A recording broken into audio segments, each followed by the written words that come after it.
Тадеуш Рэйтон нарадзіўся, калі адказваць на пытанне, хто такія беларусы, для сябе я адразу там заплюшчу вочы і узгадваю пасажыраў у метро.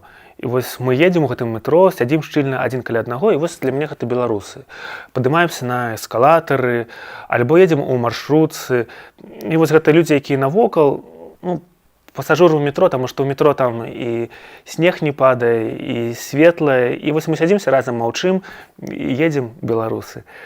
А таксама беларусы гэта тыя людзі, якія на канцэрце, якія ў краме. Беларусы, жыхары Беларусі, што я нясу?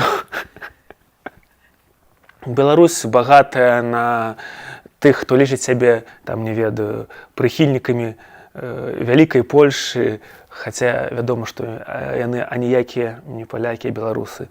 Тыя, хто там лічыць сябе, не ведаю, сынам рускай культуры. Нехта кажа: ой, як шмат людзей у метро, не прыпіхнуцца ў гадзіну пік. А я кажу: як цудоўна, нас шмат беларусаў, такі шчыльны рух наперад, улева, ўправа, такая плыня ідзе шчыльнымі радамі. Вось гэта беларусы, пасажыры ў метро.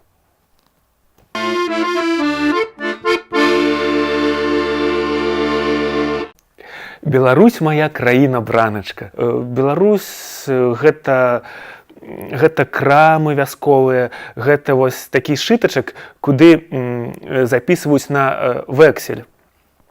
Калі ты ў вёсцы прыходзіш у краму, там працуеш у калгасе, не маеш грошаў, то бярэш віно там ці хлеб, і ты не плаціш за гэта. Цябе прадавачка запісвае на вексель.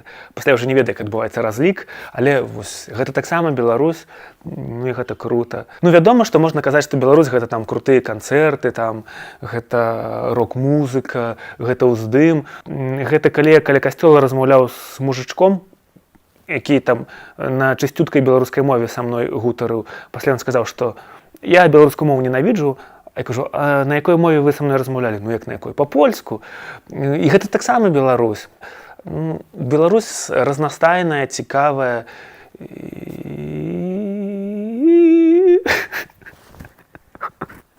Гэта цудоўныя райцэнтры, якія панурыя, шэрыя, але у якіх ёсць схаванае хараство.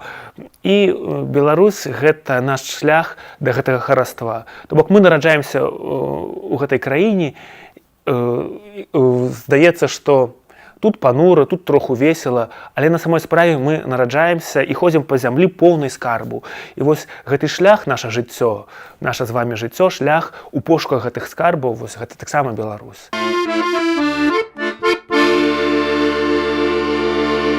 Гэта такі мазоль, гэта такая эрагенная зона, таму што асабіста для мяне гэта ўжо перажаваная каша. Мова і мова. Я ўжо не ведаю, што такое беларуская мова. Гэта як паветра нейкае. Ты ім дыхаеш і не задаеш аніякіх пытанняў.